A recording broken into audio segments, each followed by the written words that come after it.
বৌড় চৈত্রে ঝামু জাত লো বৌড় চৈত্রে ঝামু জাত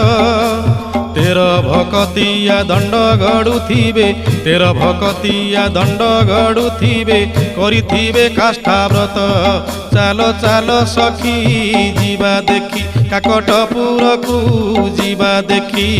অপুত্রী কি পুত্র অন্ধকু নয়ন দিয়ে মা মঙ্গলা যাচি বৌড়লো দিয়ে মা মঙ্গলা যাচি।